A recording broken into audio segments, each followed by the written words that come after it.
Hey guys, this is Mekkah, and I am playing a board RNGod plays Fire Emblem 8, and I'm doing this accompanied by Rengor. Hello. So we are both very lazy and very busy people who wanted to low turn count FE8.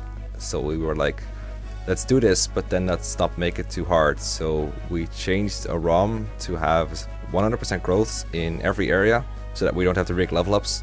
And we can do arrow dances to rig crits and dodges and everything to make sure that everything works out. And now we're going to get the lowest turn count. That's probably a good summary, right?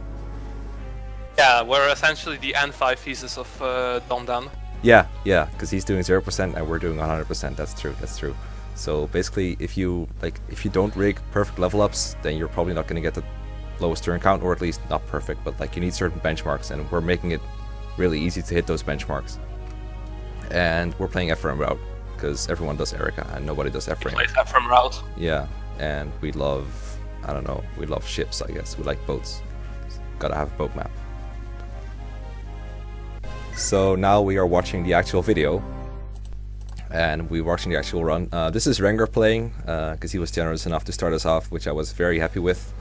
We're gonna start with a prologue, which is like the hardest map in all of Fire Emblem. And like, watch this insane RNG manipulation that I do. This is it's like we were stuck on this chapter for quite a while, but we got it done eventually, right? I think we finally figured it out. So Yeah. it turns out that if you attack with Erica first, she gets a crit. And the best part of the run, of course, is because we want to save all the weapon uses that we can. So Seth gets an unrigged critical. Nah, that was totally planned. Something interesting about this boss, he only moves on turn 1 when you kill both of these guys on turn 1. Yeah.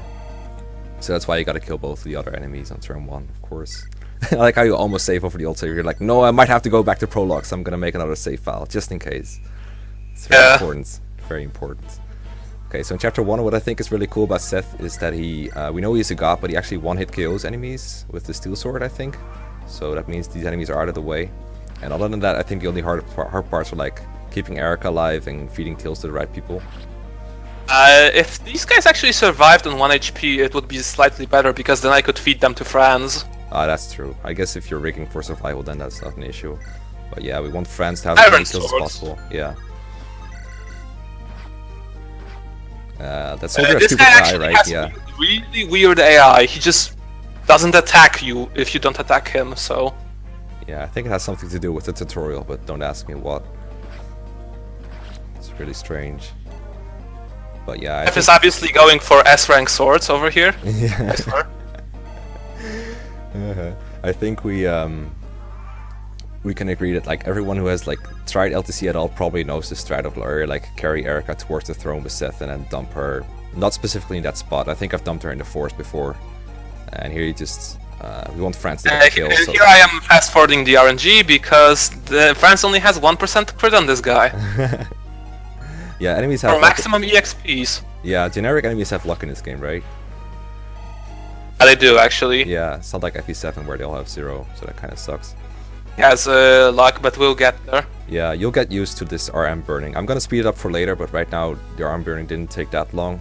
Although I'm not sure why you were standing still for so long. Actually, I was looking at the RN script here, I think.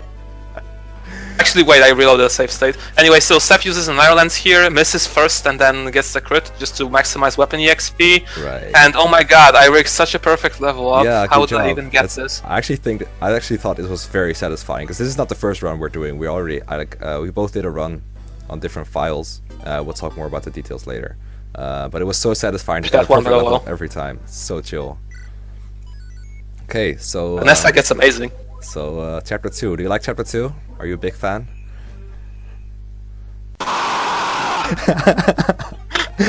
This map took me 3 hours in real life. I thought you were a busy person. 3 hours! Never again! Okay, so... This is the main reason why we haven't done this in this long of a time. Just because of this one map. Yeah, so we got Vanessa here, and Vanessa needs like to do everything, but she's very bad at doing everything because she needs to fight brigands with a slim lance or an iron lance while they're on peaks, and that's a pain in the butt. But like theoretically, we always knew that like a 3-turn was possible, right? If everything went your way, which is what this playthrough is all about, but we could never get it done. Yeah, but like the RNs for this are insane. But also, I guess you could say this is Vanessa's peak performance. Kill me. So yeah, we also cannot afford to rescue Ross from his precarious position because Vanessa is so busy killing brigands, even though she's bad at it. So Ross actually has to cooperate here and dodge, and then he has to do a bunch of other things. Ross being over here actually is beneficial to routing these guys, so he is actually contributing here. You think so? Because if I remember correctly, if Garcia lands every hit, he also routes them in time, or does he take? Yes, but Ross helps. Actually, kill the Archer. I guess he does. Yeah. Mulder is also very important. We want to be able to get heals in every time because we need as many warpers as we can, so his staff rank is important. I forgot if we promote Mulder or not. We might. Yeah. The second guiding ring comes in at chapter 12. Yeah, but I don't think Mulder is even level 10 by chapter 12. I mean, we can try. We'll see. I'd have to check my logs. Anyway, we feed the kill to France for one because he needs like level 10 before chapter 8 in order to save a turn. And here's the big RM burn, yay! I think this is one where I left the sound on. Also not shown here, but the turn 1 rig also took quite some time because all three attacks by the NPCs must hit and Russ must dodge. But anyway, here is the first RN burn. And I think it's about finishing because it's not sped up anymore. Yep.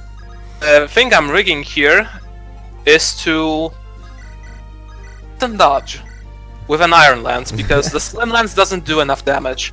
It does like 2 damage times 2 compared to Iron Lance's 5. Yeah, imagine that. Rigging, a hit, and a dodge. That's it.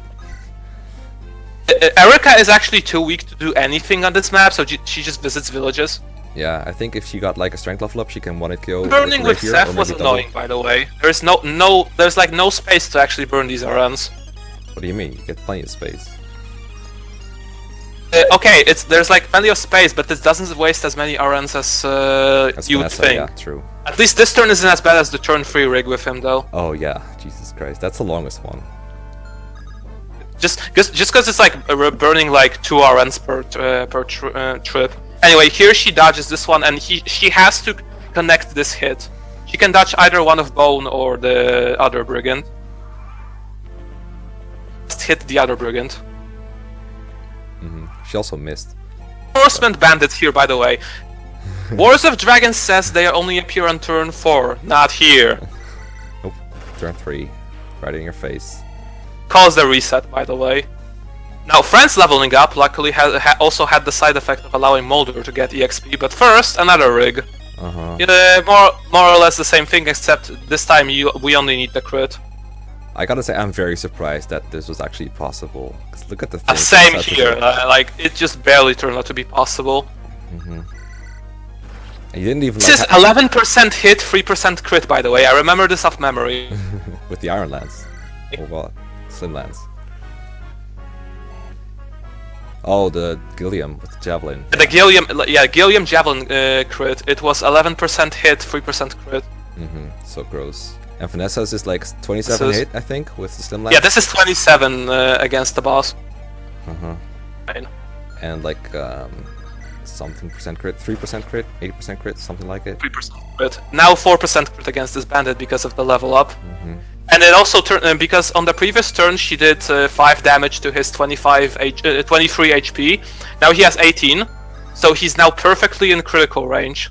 And yeah, the longest RN burn because there is no space to burn these RNs. I think for this one I turned the music off, and I'm not sure what people prefer in viewers. It'll probably get too obnoxious. Yeah, so I think I'm gonna turn it off in the future. But if you like chipmunk music, then let me know in the comments, and I will probably ignore your opinion. Put Benny Hill music over this. I like that idea actually. I didn't do it for this one because it's too much work and I wanted to get this out, but I might do this. I'm not even sure if we're like co-commentating every video or not, but we'll see. But this one was special just because of this one map. Yes, this map is very special. It's very dear to our hearts. I think this is the worst map in the game for this run. Yeah, again, this was what held us back. Again, she now perfectly can KO this guy because of the strength level up. Imagine if this wasn't 100% Groves. Seth actually has like 80% hit chance against this guy. Russ barely lives on 1 HP, and that's the map. Yay. Okay, so thanks for watching. Leave a comment and a like and a subscriber and whatever else. And see you guys later. Bye.